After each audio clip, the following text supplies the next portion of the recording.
A very good evening and a warm welcome to our second edition of UBC News Tonight. I'm Lauryn Kazimoto, together with my colleague on sign language interpretations, Muhammad Mugalu, to welcome you this evening. Now we start off with our top story. President Yoweri Museveni has asked the judiciary to ensure timely, accessible and affordable justice for all Ugandans.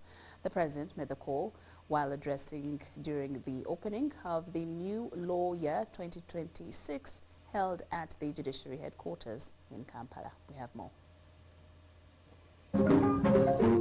Judiciary officially opened the new law year 2026 during a ceremony held at its headquarters in Kampala. The function was graced by the Vice President, retired Major Jessica Alupo, who represented the President. All these critical areas involve land, investment and transport infrastructure, which are prone to disputes.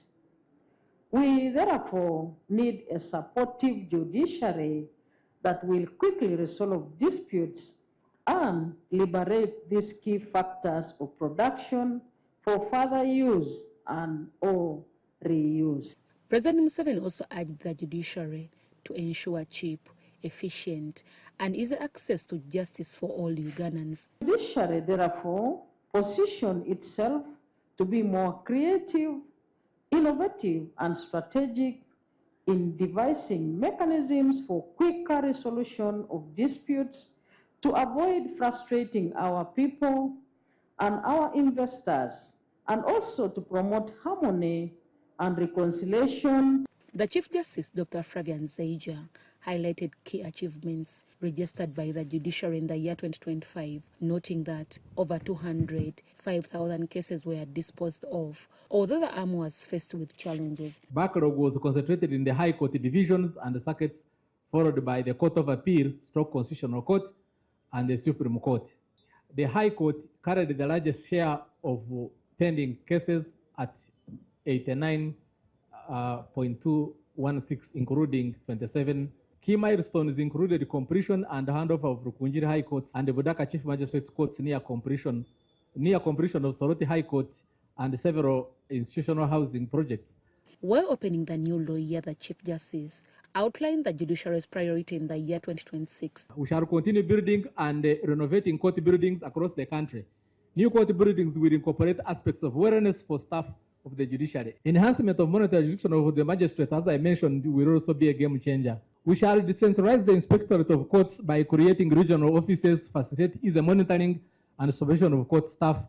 We shall continue to seek support of stakeholders for the gradual recruitment of justices, judges, registrars, magistrates, and court support staff. Justice Dr. Flavian Nzeija also pledged to address online attacks and criticism targeting judicial officers, noting that such attacks affect them professionally and personally. We shall not allow our judges, in addition to the trauma they face from cases, to suffer the social media trauma.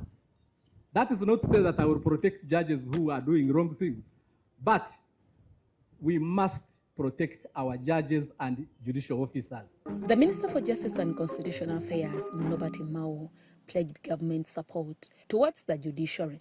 And we also commit that we will not abandon you as you pursue the promise by the President that sooner rather than later the judiciary will reach the 800 billion shilling mark. While calling for increased access to justice, Minister Mao dismissed claims that the judiciary is not trusted by the public. Even chicken thieves in the village cry out, "Take me to court, take me to court."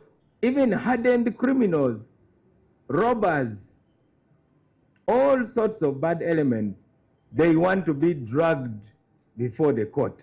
That is the greatest vote of confidence you can get. The Attorney General Senior Counsel Chiriwa Chiwanuka cited over 40,000 pending cases countrywide, emphasizing the need to address case backlog. Perhaps most critical to our national vision is the revelation that about 14.2 trillion is currently locked in pending civil litigation. Resolving these cases is not just a legal duty. It's an economic imperative that will boost investor confidence and support to the national development. The Attorney General also pledged to strengthen cooperation between the bar and the bench to improve service delivery to Ugandans. As lawyers across the divide, we ought to be professional and execute ethics above reproach. It is my firm resolve that the year 2026 will come with greater unity between the bar and the bench.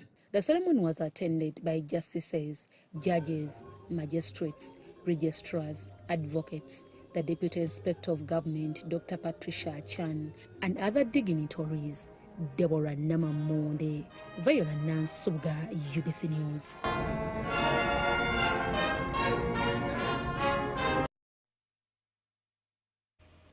Kampala Capital City Authority has announced the commencement of enforcing city laws and ordinances to free the city of congestion caused by illegal traders, border cyclists and taxis on the streets. The Minister for Kampala, Hajat Minsa Kabanda, says the exercise will extend to areas in the Kampala metropolitan and called for cooperation from key stakeholders, emphasizing that the move is geared towards having an organized city.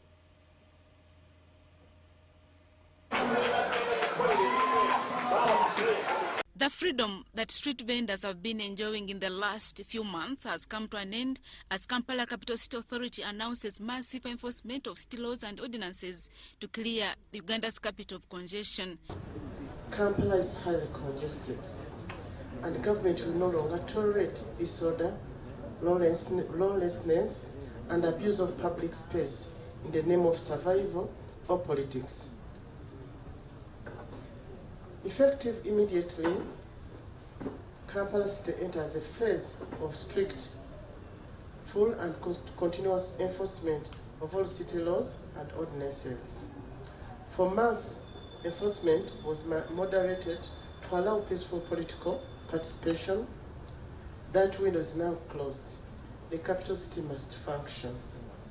The exercise will affect street vendors, border cyclists, and taxis operating from illegal stages. Kampala is not just a place of survival. It is the capital city of the Republic of Uganda. It must be clean, safe, passable, and dignified. I therefore call upon all residents, traders, riders, political leaders, and opinion shapers to cooperate with enforcement teams and to choose compliance over confrontation. The Minister for Kampala, Hajat Minsa Kabanda, described the exercise as an era of order in the city. However, Kampala Capital City Authority has promised to engage with traders to ensure the smooth running of the enforcement exercise.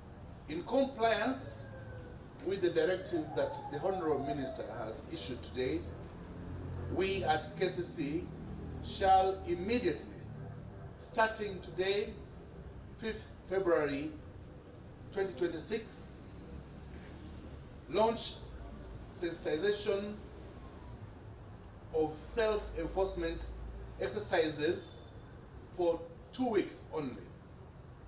During this period, the Honourable Minister, we will engage trader associations, taxi operators, border management to encourage voluntary compliance with the designated trade and transport zones. This is not the first time KCCA is embarking on decongesting the city. This time round, it remains to be seen whether the fruits of enforcement will be sustained. Adia Nakoti, UBC. Only Ugandans who pay a refundable visa bond ranging from $5,000 to $15,000 will qualify for consideration for single-entry B1, B2 visas issued for tourism and business travel to the United States. Uganda is among at least 35 countries, mostly in Africa, whose nationals have been cited for overstaying in the U.S. beyond the permitted duration. Take a look. Effective 21st January 2026, Ugandans intending to travel to the United States of America for business or tourism will face stricter requirements, with the exact amount determined by a consular officer during the visa interview. U.S. Embassy officials say the policy is aimed at reducing visa overstays, though the payment of the bond does not guarantee visa approval. However, the money is refunded within 30 days after the traveler returns and shows compliance with the agreed visa conditions. Officials say it's also possible a family or friend in USA can cater for the needed bond requirement to qualify. So once someone is qualified for what we call a B1, B2 visa for tourism or for business travel, and these are non-immigrant visas, are now, since January 21st of this year, required to post a refundable bond up to $15,000 US before that visa can be issued. The bond is automatically canceled and fully refunded to the traveler after they depart the United States, or if they don't travel to the United States during the time of their visa. There are a few situations where the money would not be refunded to the traveler, and that would be if the traveler overstayed, if they break U.S. laws when they're in the United States, or if they seek to change their status, including applying for asylum. It's very important that people do not pay a bond before their visa interview. Uganda's inclusion follows data from the U.S. Immigration and the Department of Homeland Security showing high overstay rates. So the numbers of Ugandans traveling to the United States that are filing for change of status are quite high. And that is the data, part of the data that is being looked at. Some U.S. business and tourist non-immigrant visas are now issued for a single entry with 3-month validity. And that means that travelers have 3 months from the day that that visa is issued to travel for admission to the United States. And they may only enter the United States once on that visa. Uganda's Ministry of Foreign Affairs has echoed the U.S. appeal for Ugandans to travel only for legitimate purposes, noting that many seek government intervention after visa denials or violations. It is true that Ugandans are misusing visas. Not very many, by the way. But part of the reason this is important is it only takes a few to ruin it for everybody else. The bond requirement applies to tourists, business travelers, medical patients, those attending events such as the FIFA World Cup. However, students are exempt from this policy. Crispus Arinitwe, UBC News. Thank you, Crispus Arinitwe. Uganda Lawyer Society has released the 2026 general elections report that indicated incidents that happened during elections and the way elections were conducted. The report, read by the Vice President, Uganda Law Society, Anthony Asimwe, indicated violation of the electoral process and human rights, including some arrests. The report was released at the Uganda Law Society head office in Kampala as they were opening the new law year. The report also highlighted gaps in transparency during vote tallying, calling for reforms to restore public confidence in the electoral process. Over 50 million Ugandans, the registered voters about 21 million. But out of the 21 million, only 52%. This is the lowest in the history of elections in Uganda. And then there was also an issue of questionable tallying and results transmission by the Electoral Commission. We just mentioned the percentages, voting, but the votes cast, the ones that have been collected for each candidate and the percentage, but in total disregard of the laid down procedures in the law, it was not clear where these votes were coming from. It also pointed out arrests before, during and after the elections, not eliminating the low voter turnout during the election. The internet shutdown, which came just 2 days to, was a violation of the right to access of information. We know most people relied on the internet to communicate with their people across the country. Uganda is diverse. The biometric machine failures and delayed voting, I mentioned, had been arrested even before the 15th day. Some of them, the ones I interviewed myself, had been arrested the 13th, the 12th. Others are school-going students. Meanwhile, Henry Mugizi from Center for Constitutional Governance highlighted the key challenges they faced as observers during the election that hindered their work. Accreditation was only needed for only those areas that are specifically controlled by the Electoral Commission. Accreditation as a requirement has been extended to all stages of the electoral process to establish the credibility of those organizations. It's not the Electoral Commission, it's security agencies. Although faced with challenges, Mugiza urged Ugandans not to give up, towards advocating for democracy, since it's their constitutional right.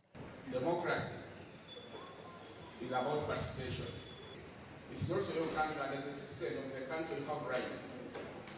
And having rights, and the Constitution gives you these powers, you have a permanent engagement in the governance affairs of your country.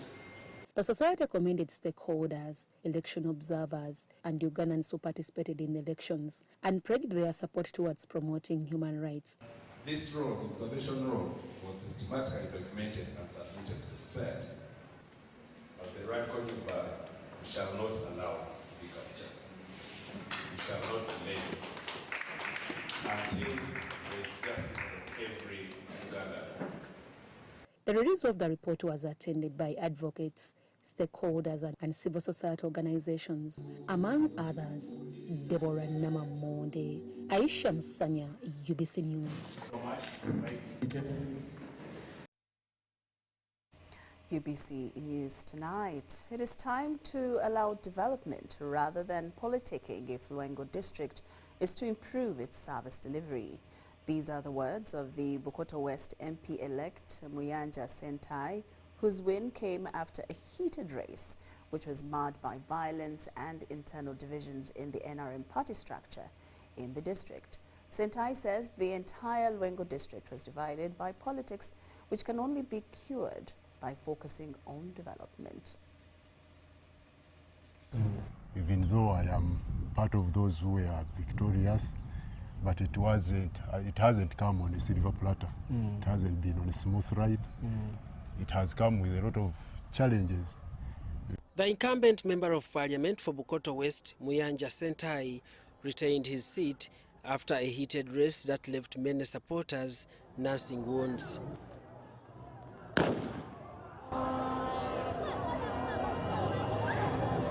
Most especially in our party primaries, where he was competing with one of the most roughest opponents in this district. My district chairperson now became in for me, but I thank the Almighty. The elections in Lwengo district exposed deep divisions within the national resistance movement structures. I think nowadays, with the political players, we have changed the dynamics of politics, because individuals no longer front ideas, no longer front issues that affect our people. People just now come in to put in personal, they front personal interests. And that calls for extensive investment, because people have decided now to commercialize politics to the highest level. MP-elect Sentai says his focus now is on rejuvenating infrastructural development, calling it the best response to what he describes as shameful polls. Because even in the presidential visit, when he was having a rally in the district, I think the issue of division within the party was raised to him. And I know at an appropriate time, the president will give us space. I know that I have put in a lot. My constituency has benefited a lot because I've lobbied so many things in terms of education. We've been able to get a secondary school, a city secondary school, in one of the remaining sub-counties, because one of my sub-counties, which is cut off. Lwengo district, with over 68,000 households, depends largely on agriculture, yet 30% of residents remain outside the money economy. We embrace PDM, but you know, this is a program that was also abused by the politicians. It has not benefited the intended targeted people. So many people have channeled this money to brand it as a political fund. To achieve this, Sentai emphasizes the need to balance parliamentary representation with the real interests of the electorate. People no longer respect the four roles of a member of parliament. They attribute your performance to things that are tangible in their hands. Currently, Lwengo district is championing water and road projects targeting over 70 kilometers of road coverage in 5 years, with works already underway. And we have appropriated the 1 billion that we get from central government, and so many roads have been worked on by the district and sub-counties. So we have achieved a lot in terms of the road network, and we know we still have a lot to achieve. Situated in the dry corridor, water harvesting remains a challenge, especially for rural communities. Government has constructed piped water systems serving major towns and rural growth centers. So we expect a lot of rainwater harvest, most especially in the rain season. We have already harvested water that will sustain us in the new coming dry spell and the dry spells that will come ahead of us. So we are still working hard at parliamentary level to ensure that we get access to national water. But even before that, we have short interventions in terms of extending borehole services, rehabilitating the boreholes that we have so far in place. Daniel Mugoya, UBC News. His access, I know even the 13th Parliament.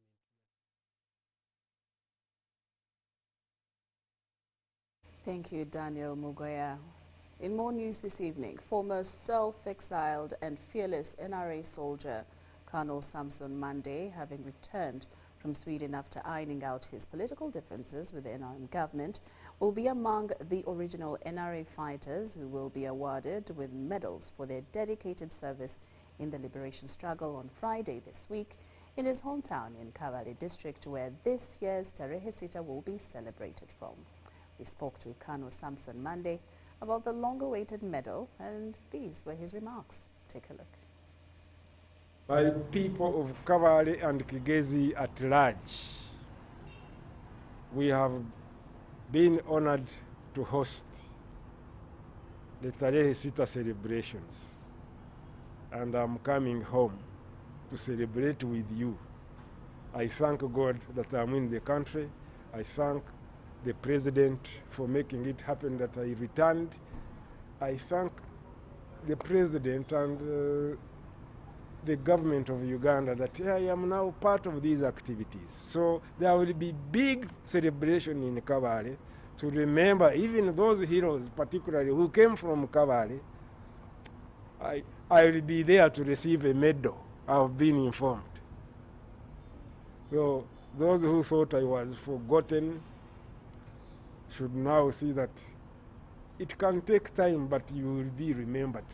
Don't lose hope. Even those who think they were betrayed, don't lose hope. Bring forward your case. It will be worked on.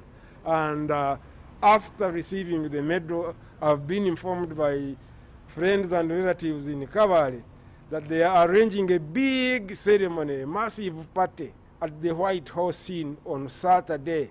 And every friend, every relative will be there dancing and drinking and eating. I will dance with you. Well, it feels good when your efforts are recognized.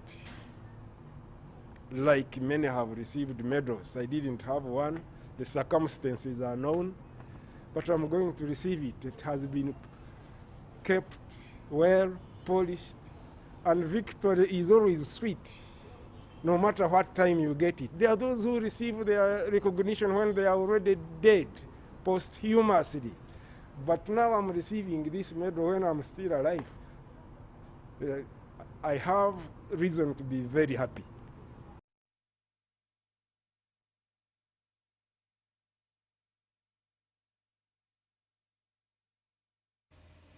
UBC News Tonight takes a very short break, but return with more stories after these messages.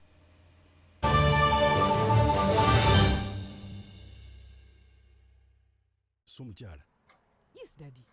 You know the children are going back to school and things are a bit tight. Huh? For now, why don't you take half of the fees to junior school, and for the school van contribution, we shall pay later. Huh? Daddy, why don't we pay using MTN Momo, where we stand a chance of winning school fees for a whole year and more?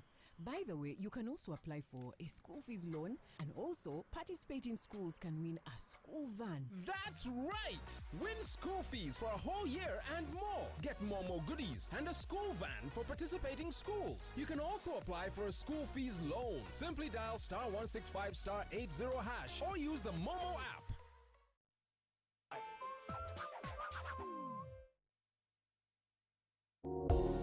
Every great cup of Uganda's coffee begins right here on the farm. Quality begins at harvest, Pick only red, ripe cherries because unripe cherries lower your coffee quality and income. After harvest, protect that quality. Dry your coffee clean on tarpaulins, raised beds, or cemented surfaces, never on bare ground. Spread your harvested coffee thinly. Do not heap it because heaping causes mold and destroys the quality.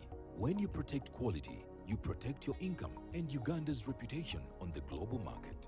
Uganda Coffee, quality you can trust. This message is brought to you by the Ministry of Agriculture, Animal Industry and Fisheries. So, Mchara. Yes, Daddy. You know the children are going back to school and things are a bit tight. For now, why don't you take half of the fees to junior school, and for the school van contribution, we shall pay later. Daddy, why don't we pay using MTN Momo, where we stand a chance of winning school fees for a whole year and more? By the way, you can also apply for a school fees loan, and also participating schools can win a school van. That's right! Win school fees for a whole year and more. Get Momo goodies and a school van for participating schools. You can also apply for a school fees loan. Simply dial *165*80# or use the Momo app.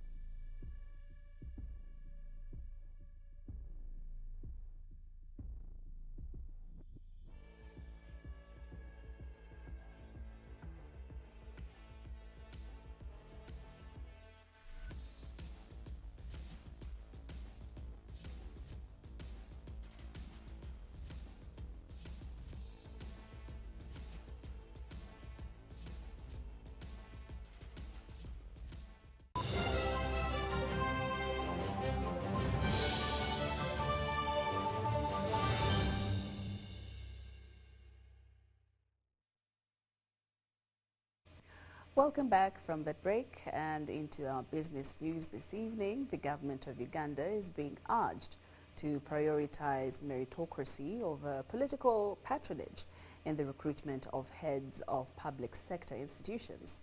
The call was made during the meeting of Minds Multidisciplinary Conference in Kampala, organized by the Inclusive Policy Dialogue.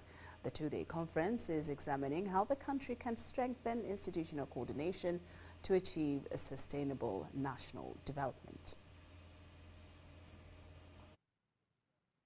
Although Uganda is listed among countries with accelerated economic growth globally, experts say persistent structural challenges continue to limit its transition to the level of the so-called Asian tigers. Plans are underway, and that's when we were told that Uganda has one of the best plans. So what we are lacking is not knowledge. Indeed, what we are lacking is to understand what we know and make conclusion. And making conclusion is the execution. So as long as this is done in fragmentation, you find budgets are not adding up, and therefore most of the government programs are not being executed. This convergence of minds conference at the Mestil Hotel in Kampala identified disjointed government processes and silo mentalities as key obstacles affecting the delivery of essential public services. The economy can only be as strong as its weakest link and linkage. In the linkage, I'm talking in terms of policy linkages, I'm also talking in terms of institutional linkages. If all institutions move as one strong, harmonious, coordinated, sequenced, timed, and inclusive team, we shall deliver. These meetings of minds, the business summits we attend, we get to engage business to business, business to government, so that we solve those structural matters, policy matters.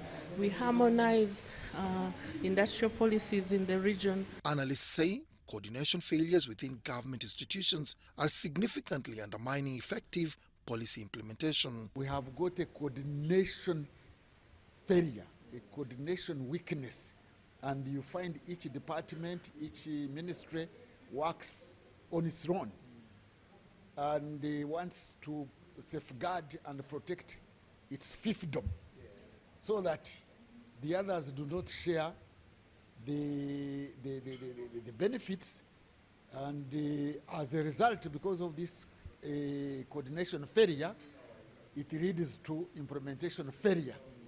And this one has been depicted by the Auditor General's report. Another issue cited during the discussions is political patronage, where top officials in the public sector are appointed based on connections rather than competence, a practice experts say weakens institutional performance. The Tigers may not have developed under liberal democracy, but they developed under a system of meritocracy where people are identified and deployed to the right places because of their competence, and those who are incompetent are sanctioned. Unfortunately, ironically, in Uganda, the people who are competent are punished by not being promoted, and some incompetent people, because they are good mobilizers, are appointed to the rightful places. The conference has attracted participants from the public, private sector and the academia to explore ways of strengthening institutional linkages and harnessing synergies for improved governance and service delivery. Dennis Igawa for UBC.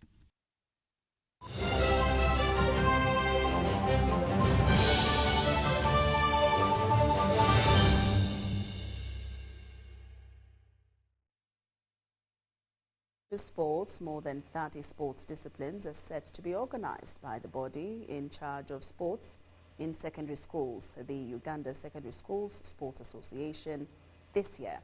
The Elite School Games will be the first competitions to be played, and they will be hosted at Janan School in Bombo. The 2026 calendar of the Uganda Secondary School Sports Association has been launched at GNS Hotel in Kampala with an increased number of sports disciplines. It will start with the Elite Games at Janan Secondary School Bombo on the 26th February till 1st March 2026. By 2020 there, we had competitions running across the country, but students did not have, there are very many sports that were not on our menu. And I would like to inform you that this year round, we are improving our menu as far as the different sports are concerned. Cricket for both boys and girls will be introduced at national level, and we shall decide whether it will be demonstrational or competition, but that will be decided when we meet with the Cricket Association. We are also introducing at national level baseball, softball, that's softball and for both boys and girls. We are also introducing golf for both boys and girls. We are also introducing kabaddi. Kabaddi is also one of the new games. I can see some of you are laughing. There is another game which I don't know about, but it's called Coco. Schools will compete in 7 sports disciplines, including football, netball, volleyball, rugby sevens, handball, basketball 3x3, and regular basketball 5x5. Uganda Secondary School Sports Association President Justus Mugisha says the schools that will host have already been inspected and found to have all facilities required to host the competitions. The association that gets 7 billion shillings from government will also organize the secondary school ball games at Roma Christian School in Mukono. These will be followed by the National Boys Football Finals in Lira District and ball games too in Gulu. Mugisha adds that this year Uganda will be represented in several international competitions aimed at giving players an opportunity to further develop their talents. School competitions attract the largest number of athletes, and if sports associations use them effectively to identify talent, national teams will improve their performance in various competitions.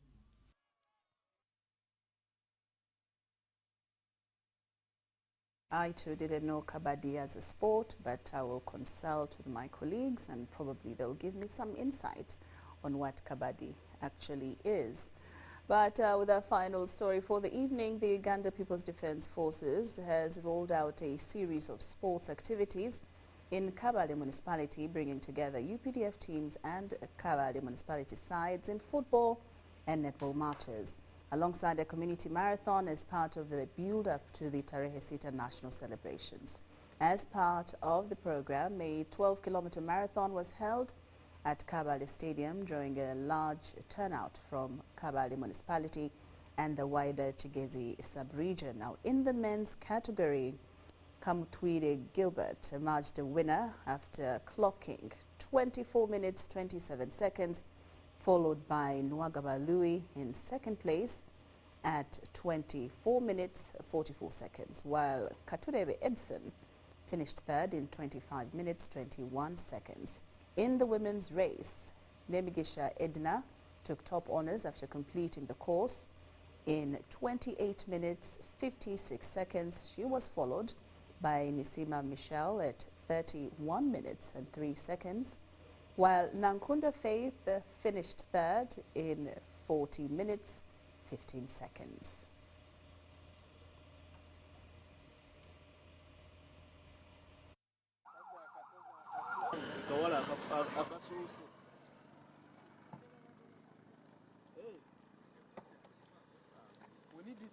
Anniversary, as we prepare to celebrate our 45 years anniversary, what we normally call Tarehe Sita, that is supposed to take place on Friday, 6 February.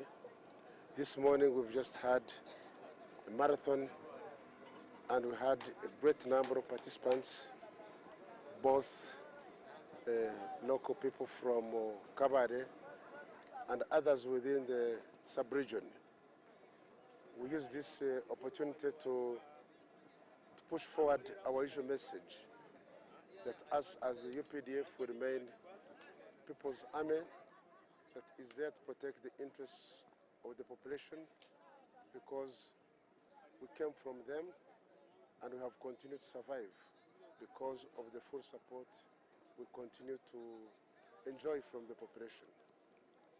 So it was very good, and this will also lead us into other activities tomorrow. We'll have netball and football between Uganda People's Defense Forces teams and civilian teams from Kigezi sub-region.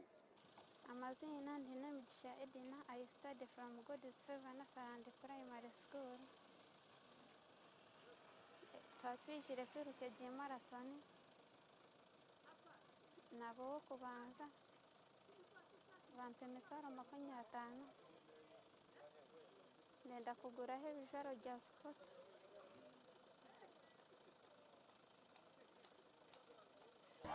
Stand up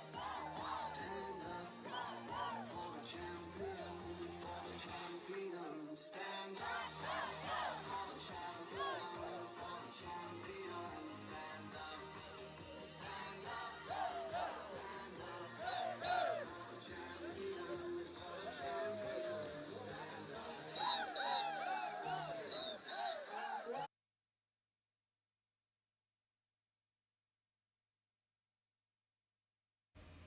And with that, UBC News Tonight has come to an end. Thank you so much for your company. I'm Lauryn Kazimoto. Together with my colleague Mohammed Mugalu, we do wish you a good night.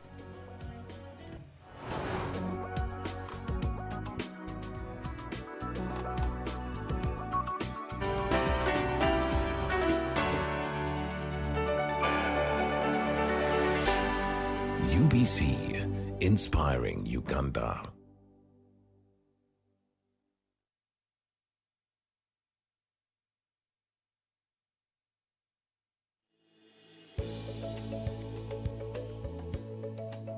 Gomba district, sitting nearly 97 kilometers southwest of Kampala, is fast becoming a living classroom of how the parish development model is changing the face of rural Uganda. In Kasaka village in Kanoni Town Council, one of those determined beneficiaries is Namata Annette Nalongo, a mother whose life has taken a promising turn through piggery.